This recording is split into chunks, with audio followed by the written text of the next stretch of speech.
अगर तो आप भी चाहते हैं कि आपके टाइम के साथ आपके पैसों की भी बहुत ज़्यादा बचत हो जाए तो आज की वीडियो बहुत ज़्यादा इंफॉर्मेटिव है। बहुत से ऐसे टिप्स एंड ट्रिक्स हैं जिसको हम फॉलो करेंगे तो इससे हमारी लाइफ जो है बहुत ज़्यादा आसान हो जाएगी। तो चलें फिर स्टार्ट करते हैं। बिस्मिल्लाहिर्रहमानिर्रहीम। अस्सलाम वालेकुम। कैसे हैं व्यूअर्स? उम्मीद करती हूँ आप सब खैरियत से होंगे।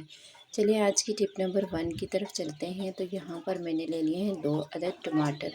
अक्सर हम लोगों को ज़्यादा जो होता है सैलेड की ज़रूरत पड़ती है। अक्सर लोग खाते हैं रोटी के साथ सैलेड, तो उसके लिए टमाटर जो हैं वो ज़रा हार्ड होंगे तो अच्छे तरीके से सैलेड में इनकी कटिंग होगी।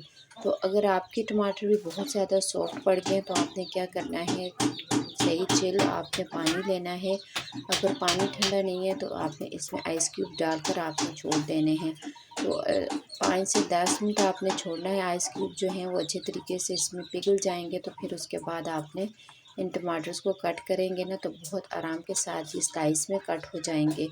तो ये तरीका जो है बहुत बेस्ट है। जो लोग सैलेड का इस्तेमाल ज़्यादा करते हैं तो उनके लिए तो इस तरीके से टमाटर जो है बहुत अच्छे तरीके से कट हो जाएगा। वरना टमाटर को अच्छी शेप में कट करना एक टास्क होता है, बहुत मुश्किल काम होता है। अगर वो भी टमाटर अगर सॉफ्ट हो जाए तो इस तरीके से टमाटर जो है हार्ड हो जाएगा तो आप बहुत आराम से आसानी के साथ कटिंग कर सकते हैं। तो ये देखें इस तरीके से बहुत ज़बरदस्त सी कटिंग हो जाएगी। तो आप भी ये टिप फॉलो कीजिएगा अगर आपको ज़रूरत पड़े तो। अगली टिप की तरफ चलते हैं। अगली टिप जो है मेरी इसी तरीके से आपके अक्सर हम लोग घर में इस तरह से कोल्ड ड्रिंक की बोतल्स तो आती ही हैं। तो यहाँ पर मैंने एक बोतल को कट कर लिया था, ऊपर से भी और नीचे से भी, दरमियान से इसका आधा हिस्सा मैंने कट कर लिया था। और इसके ऊपर ना मेरी बेटी ने क्या किया, इसके ऊपर लगा दी है नेल पेंट। कलर हमारे पास था नहीं तो उसने नेल पेंट लगा दी कि मम्मा इस तरीके से अच्छी लगेगी। तो अब आपने क्या करना है, इसके जो जॉइंट है ना उसमें आपने एलपी लगा देनी है। एलपी तो हर घर में मौजूद होती ही है। तो ये इतनी ज़बरदस्त से छोटी सी बोतल जो है वो रेडी हो जाएगी। इसको आप मल्टीपर्पज़ के लिए इस्तेमाल कर सकते हैं। जो चीज़ आपके पास घर में, आप इसमें कुछ धनिया डाल सकते हैं, कुछ दालें वगैरह डालकर आप इसमें रख सकते हैं। बहुत ही अच्छी भी लगती है। और इस तरीके से आप रख कर, वैसे अगर आप चाहें तो इसके ऊपर तरह तरह के कलर, हर कलर में आप इस तरीके से बॉटल्स को करके ना तो आप रख सकते हैं, जो देखने में भी अच्छी लगेंगी और आपकी जो चीज़ें हैं वो भी इसमें अच्छे तरीके से ऑर्गेनाइज हो जाएंगी। तो ये देखें, अब इसको आप जिस तरीके से भी इस्तेमाल करेंगे ये बिल्कुल भी नहीं खुलेगी। अगर आप इसमें ऑयल भी डालेंगे ना, ऑयल भी नहीं गिरेगा। बहुत ही ज़बरदस्त सी हमारे पास छोटी सी जो बोतल है वो बन के रेडी हो गई है और देखने में भी बहुत खूबसूरत लग रही है।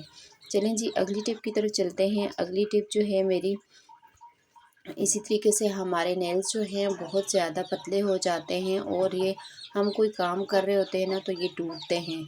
तो इनकी शाइनिंग और इनकी जो है सफाई के लिए हमें क्या करना चाहिए, तो ये अक्सर लोग पहले जो होते थे इसी तरीके से करते होते थे। आजकल तो मैनीक्योर पेडीक्योर वगैरह आ गए हैं तो पार्लर जाकर ही ख़वातीन ये काम करवाती हैं। तो पहले के ज़माने में ना इस तरीके से ही नाखूनों की हिफाजत की जाती थी। तो यहाँ पर आपने क्या करना है, एक लहसुन का जवा लेना है और इसको आपने क्या करना है, इसके ऊपर थोड़ा सा लेमन डाल देना है।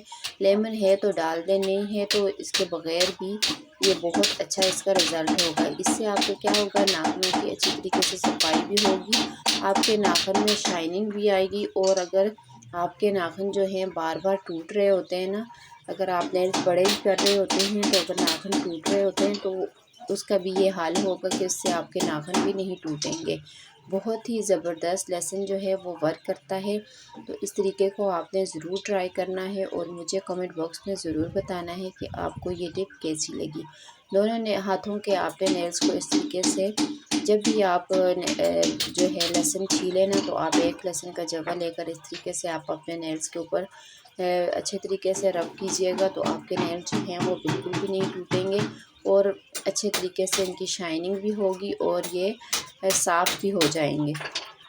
अगली टिप की तरफ चलते हैं। अगली टिप जो है वो भी बहुत ज़बरदस्त है। तो अब हमने लेमन का इस्तेमाल किया है तो आधा लेमन जो है वो हमारे पास बच गया है तो उसका हम इस तरीके से वेस्ट तो बिल्कुल भी नहीं करेंगे। तो हमने क्या करना है, शीशे के गिलास तो हर घर में होते ही हैं। शीशे के गिलास हों या आपके पास कप हों या बाउल वगैरह, अगर इनकी शाइनिंग जो है वो ख़त्म हो गई हो तो आपने क्या करना है, इस तरीके से लेमन लेकर इसके ऊपर अच्छे तरीके से रब करना है। तो अक्सर शीशे के जो ग्लास होते हैं ना, इनके अंदर से एक बैड स्मेल सी भी आ रही होती है। तो इस तरीके से स्मेल भी बिल्कुल ख़त्म हो जाएगी।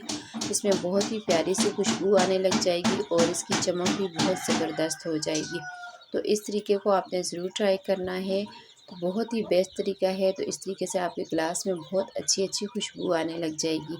अगली टिप की तरफ चलते हैं। अगली टिप मेरी छोटी सी जो है वो रेमेडी है। तो यहाँ पर मैंने रेमेडी नहीं, सॉरी, ये एक इस तरह के ब्रश जो होते हैं ना, वो हमारे घरों में मौजूद ही होते हैं। अगर इनकी हम सफाई ना करें ना, ये बहुत जल्दी ख़राब हो जाते हैं। मेरा ब्रश भी पहले इसी तरीके से ख़राब हुआ था, तो लेकिन जब से मैंने ये टिप अपनाई है ना, तो तब से ये जो ब्रश है वो बहुत अच्छे तरीके से चल रहा है। तो आपने क्या करना है, एक बाउल में आपने गर्म पानी लेना है और उसमें डाल देना नमक, और साथ ही आपने लेमन लेना है। लेमन इसके ऊपर अच्छे तरीके से मलना है। तो यकीन माने इतने अच्छे तरीके से इस तरीके से सफाई हो जाएगी आपके ब्रश की। तो इस तरीके से आप सालों साल ब्रश का इस्तेमाल करेंगे, ये बिल्कुल भी ख़राब नहीं होगा। ये ब्रश जो है अक्सर हम ऑयल वगैरह के लिए इस्तेमाल करते हैं और ये बहुत जल्दी ख़राब हो जाता है। इसकी जो ये आगे से दंदाने से है ना, ये बहुत जल्दी ख़राब हो जाते हैं और टूटने लग जाते हैं। तो अगर इसकी हम सफाई अच्छे तरीके से करेंगे ना, तो ये इसकी लाइफ जो है वो ज़्यादा हो जाएगी और ये ज़्यादा अरसे तक ये हमारे साथ रहेगा और ये बिल्कुल भी ख़राब नहीं होगा।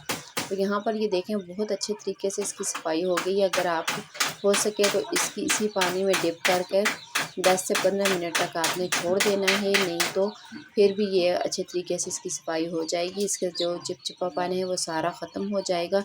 तो यहाँ पर ये जो पानी है इसको हमने बिल्कुल भी ज़ाया नहीं करना। ब्रश तो हमारा माशाल्लाह से अच्छे तरीके से साफ़ हो गया है। तो अब इसमें पानी में अगर हो सके तो आप इसमें थोड़ा सा मीठा सोडा डाल दीजिए और साथ ही थोड़ा सा विनेगर डाल दीजिए।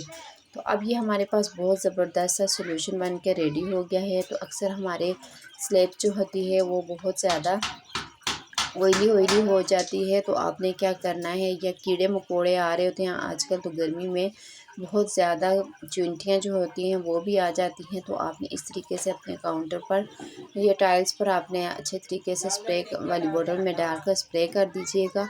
ये बहुत ही ज़बरदस्त सा सॉल्यूशन है। इससे हमारे जो किचन की क्लीनिंग है बहुत ज़बरदस्त हो जाएगी। तो यहाँ पर ये देखें, मैं शेल्फ़ के ऊपर इस तरीके से मार रही हूँ तो बहुत अच्छी तरीके से इसमें शाइनिंग आ गई है। बहुत ही ज़बरदस्त सी चमक है। अब इसको आपने किसी भी बोतल में डाल कर रख देना है। जब भी आप क्लीनिंग करें तो इससे आपने स्प्रे करना है। तो अगली टिप की तरफ चलते हैं। अगली टिप भी मेरी जो है इस तरीके से, अगर आपके पास गोल्ड की चेन है या बहुत एक्सपेंसिव चेन होती है हमारे पास, तो अगर हमें बहुत ज़्यादा इनका डर होता है कि हम इनको पहनेंगे तो इनका जो लॉक है ये खुल ना जाए और कहीं हमारी चेन जो है वो गिर ना जाए, तो इस वजह से हम ज़्यादा पहनते नहीं हैं। तो आपने क्या करना है, जब भी आप इस तरह की कोई भी चेन पहनने लगे ना, तो आपने क्या करना है, ये ट्रांसपेरेंट सी इस तरीके से शीशा टेप है, तो आपने इसका इस्तेमाल करना है जो आपके इस पर चेन पे नज़र ना आए। तो आपने इस तरीके से इसके लॉक के ऊपर अच्छे तरीके से लगा देना है। तो इस तरीके से अगर आप जिस तरीके से भी इस चेन को इस्तेमाल करेंगे ना, तो आपको डर नहीं होगा कि आपकी चेन गिर जाएगी। तो इस तरीके से बहुत ज़बरदस्त सा लॉक हो जाएगा और आपकी चेन भी नहीं गिरेगी। इससे आपके टाइम के साथ आपके पैसों की भी बचत होगी और आपके यहाँ पर चेन बिल्कुल महफूज रहेगी। तो उम्मीद करती हूँ आपको ये टिप भी अच्छी लगी होगी। अगर अच्छी लगे तो प्लीज़ वीडियो को लाइक ज़रूर कर दिया करें और चैनल को सब्सक्राइब करना भी बिल्कुल भी ना भूला करें। अगली टिप की तरफ चलते हैं जी। अगली जो है मेरे पास एक छोटी सी रेमेडी है। तो ईद आ रही है, तो आपको पता है ईद पे हमारी स्किन जो है अगर सही तरीके से ग्लो नहीं करेगी तो ये तो हो ही नहीं सकता। तो यहाँ पर मैंने 1 टेबल स्पून ले लिया है चावल का आटा और साथ में हाफ़ टेबल स्पून लूँगी, टी स्पून है सॉरी लूँगी यहाँ पर फिटकड़ी का पाउडर है। तो यहाँ पर आपने फिटकड़ी के पाउडर पहले अच्छे तरीके से फिटकड़ी को तवे के ऊपर भूनना है। उसके बाद इसमें से पानी जो है वो ड्राई हो जाएगा, तो फिर आपने पीस के रख देना है। तो अगली चीज़ इसमें मैं डालूँगी कॉफ़ी पाउडर। तो बहुत ही ज़बरदस्त ये रेमेडी बन के तैयार हो रही है। आपकी स्किन इतनी ज़बरदस्त हो जाएगी, जितने भी स्याइयाँ दाग धब्बे होंगे वो बिल्कुल ख़त्म हो जाएंगे। अगर आप ये रेमेडी इस्तेमाल करेंगे तो ईद पर हर कोई आपसे यही पूछेगा कि भैया आजकल लगा क्या रही हो आप। अगली चीज़ इसमें मैं डाल रही हूँ एलोवेरा जेल। तो यहाँ पर एलोवेरा जेल जो है ये मैं बाज़ार वाली इस्तेमाल कर रही हूँ। अगर आपके पास फ्रेश है तो उसका भी इस्तेमाल कर सकते हैं। तो इन सारी चीज़ों को अच्छे तरीके से मिक्स करेंगे। तो अब हमने इसका लिक्विड के लिए हमने इसमें क्या डालना है वो है अर्के गुलाब। यहाँ पर हमने दूध वगैरह का इस्तेमाल नहीं करना है, इसमें अर्के गुलाब डालेंगे और बहुत ही ज़बरदस्त सी क्रीम जो है हमारे पास बन के तैयार हो जाएगी। इसकी आपने मिक्सिंग अच्छे तरीके से करनी है। तो यहाँ पर जैसे ही अच्छी तरह से मिक्स हो जाएगी ना, तो आपको पता है चावल का आटा जो है यह हमारी ग्लास स्किन के लिए कितना ज़बरदस्त होता है। कोरियन ग्लास स्किन अगर आप चाहते हैं ना, तो चावल के आटे का आपने ज़्यादा से ज़्यादा इस्तेमाल अपने चेहरे पे करना है। तो आप 2 से 3 बार अगर ये रेमेडी इस्तेमाल करेंगे तो आपको खुद वाज़ेह तौर पर अपना चेहरे का और हाथ पाँव का फ़र्क खुद ब खुद नज़र आ जाएगा। इसको आप अपने आँखों के इर्द-गिर्द भी लगा सकते हैं, अपने हाथों पर, पाँव पर, अपनी नेक पर, जहाँ पर भी आपको लगा कि स्याही काले दाग धब्बे हैं तो वहाँ पर आपने इसको ज़रूर अप्लाई करना है। तो आपको इंशाल्लाह इसका बहुत अच्छा बेस्ट रिज़ल्ट मिलेगा। अगर आप ईद पे चाहती हैं कि आपकी स्किन कोरियन ग्लास स्किन हो जाए तो ये रेमेडी बेस्ट है। अगली टिप की तरफ चलते हैं। अगली टिप मेरी इसी तरह से केचप के साशे हमारे पास मौजूद होते हैं। तो हम चाहते हैं कि हम इनमें से केचप निकालें और हमारे हाथ भी गंदे ना हों। तो यहाँ पर एक फ़ोक लें और इसके साथ आराम के साथ आप इस तरीके से जब निकालेंगे ना, तो साशे जो है बिल्कुल ख़ाली हो जाएगा और जो हमारे हाथ भी नहीं गंदे होंगे और इस तरीके से हमारे जो टाइम की बचत भी हो जाएगी। तो ये देखें इस तरह से साशे जो है बिल्कुल ख़ाली है और यहाँ बहुत आराम के साथ हमने सारा केचप जो है वो निकाल दिया है। अगली टिप की तरफ चलते हैं। अगली टिप मेरी इसी तरीके से हमने लाइटर की सफाई करनी है। तो लाइटर को हमने क्या करना है, यही लेमन जो हमने एक लेमन का इस्तेमाल हमने किया है और हमने इसको कितनी जगहों पर इस्तेमाल किया है, बहुत ज़्यादा चीज़ों को हमने इसके साथ सफाई वगैरह की है। तो यहाँ पर लेमन के ऊपर मैंने थोड़ा सा मीठा सोडा डाल दिया है और इसको अच्छे तरीके से रब करेंगे। इसके ऊपर भी बहुत ज़्यादा चिकनाई लग जाती है, ज़ंग लग जाता है और इसको अच्छे तरीके से हमने इसकी सफाई करनी है। तो यहाँ पर ये देखें सिर्फ और सिर्फ 2 चीज़ों का हमने इस्तेमाल करना है और हमारा लाइटर जो है वो चमक दमक जाएगा। इसकी शाइनिंग जो है दोबारा से आ जाएगी, ऐसे लगेगा जैसे हम बिल्कुल न्यू अभी ख़रीद के लाए हैं। तो अच्छे तरीके से आपने इसको रब करना है। तो बहुत अच्छे तरह से इसके ऊपर ये देखें सारे दाग धब्बे जो हैं जैसे जैसे मैं इसके ऊपर लगा रही हूँ तो सारे चिकनाई वगैरह ख़त्म हो गई है। अब इसको आपने थोड़ी देर के लिए रख देना है। उसके बाद किसी भी कपड़े वगैरह से आप इसको साफ़ कर लेना है। अगर आपको लगे कि इसके अंदर थोड़ी बहुत नमी है तो आपको थोड़ी देर के लिए इसको धूप पे रख देना है। अगर इसके अंदर थोड़ी बहुत सी नमी भी गई होगी ना, वो ड्राई हो जाएगी। तो अब यहाँ पर लाइटर आपका देखें बिल्कुल मिनटों सेकंडों में, बगैर हमने कोई पैसे वगैरह लगाए हमारा टाइम की भी बचत होगी, हमारे पैसों की भी बचत होगी। हमने एक लेमन के साथ हमने कितनी चीज़ें साफ़ कर ली हैं। नेक्स्ट टिप की तरफ चलते हैं। नेक्स्ट टिप मेरी आज की बहुत ही अमेजिंग सी है। तो इस तरह के हैंगर जो होते हैं हर घर में बच्चों के मौजूद ही होते हैं। तो हमने सिर्फ इनको बच्चों के कपड़ों तक ही महदूद रखा होता है। तो इसका हम बहुत ज़बरदस्त इस्तेमाल करने वाले हैं कि ये किस किस चीज़ों के लिए हम इसको इस्तेमाल कर सकते हैं। ये हैंगर जो हमारे घरों में इधर उधर पड़ा रहता है, तो आपने मुझे ज़रूर बताना है कमेंट बॉक्स में कि आपके घर में भी जब बच्चे बड़े हो जाते हैं तो ये वैसे ही वेस्ट हुआ इधर उधर पड़ा रहता है। तो यहाँ पर हैंगर के ऊपर आप इस तरीके से अपने घर में केचर वगैरह जितने भी आपके पास हैं आपने इसको आराम से लगा लेना है।